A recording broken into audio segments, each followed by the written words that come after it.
മുടി കൊഴിഞ്ഞു പോകുന്നത് സർവ്വസാധാരണയാണ്. എന്നാൽ മുടി മുഴുവൻ ഒറ്റയടിക്ക് പോകുന്നതോ? ആ അവസ്ഥയിലാണ് മഹാരാഷ്ട്രയിലെ 3 ഗ്രാമങ്ങൾ. ഇരുട്ടി വെളുക്കുമ്പോൾ മുടി മുഴുവൻ ഇല്ലാതാവുകയാണ് ഇവിടുത്തുകാർക്ക്. ആൺപെൺ വ്യത്യാസമില്ലാതെ പകുതിയിൽ കൂടുതൽ ആളുകൾക്കും ഈ അവസ്ഥ പിടിപെട്ടതായാണ് വിവരം. സംഭവത്തിന് പിന്നിലെ കാരണം കണ്ടെത്താൻ അന്വേഷണം തുടങ്ങിയിട്ടുണ്ട്. ബോൺഗാവ്, ഗൽവാഡ്, ഹിൻഗ ഗ്രാമത്തിലെ ജനങ്ങളാണ് ദുരിതം അനുഭവിക്കുന്നത്.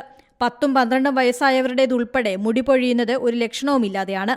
ആദ്യം ചെറിയ രീതിയിലാണ് മുടികൊഴിച്ചിൽ തുടങ്ങിയത്. 1-2 ദിവസം കഴിയുമ്പോൾ മുടി മുഴുവനും നഷ്ടമാകുന്നു. വീണ്ടും വളരുന്നതുമില്ല. വാർത്ത പുറത്തു വന്നതോടെ കടുത്ത ആശങ്കയിലാണ് ജനങ്ങൾ. ആദ്യം 1-2 പേരിൽ മാത്രം കണ്ടു തുടങ്ങിയ അവസ്ഥ പെട്ടെന്ന് വ്യാപിക്കുകയായിരുന്നു.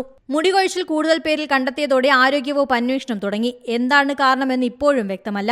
ചിലരിൽ താടിയും മീശയും പുരികങ്ങളും ഉൾപ്പെടെ കൊഴിഞ്ഞു പോകുന്നുണ്ട്. മുടികൊഴിച്ചിൽ അനുഭവപ്പെടുന്നവരെ പരിശോധിച്ചതിൽ നിന്ന് തലയോട്ടിയിലെ ചർമ്മത്തിൽ ചെറിയ രീതിയിൽ ഫംഗസ് ബാധ കണ്ടെത്തി. എന്നാൽ മുടി കൊഴിയാൻ കാരണം ഇതാണോ എന്ന് വ്യക്തമായിട്ടില്ല. പ്രദേശങ്ങളിൽ നിന്ന് വെള്ളത്തിന്റെ സാമ്പിളുകളും പരിശോധനയ്ക്ക് അയച്ചു. വെള്ളത്തിൽ ഖനലോഹങ്ങളുടെ സാന്നിധ്യമുണ്ടെങ്കിൽ ഫംഗസ് ബാധ വർദ്ധിക്കും. വെള്ളത്തിന്റെയും ചർമ്മ പരിശോധനയുടെയും ഫലം ലഭിച്ചാലേ കാരണം കണ്ടെത്താനാവൂ എന്നാണ് അധികൃതർ പറയുന്നത്. പുതിയ വാർത്തകളും വിശേഷങ്ങളും ഇനി വിരൽ തുമ്പിൽ. എല്ലാ ഡിജിറ്റൽ പ്ലാറ്റ്ഫോമുകളിലും ഇപ്പോൾ സീ മലയാളം ന്യൂസ് ലഭ്യം.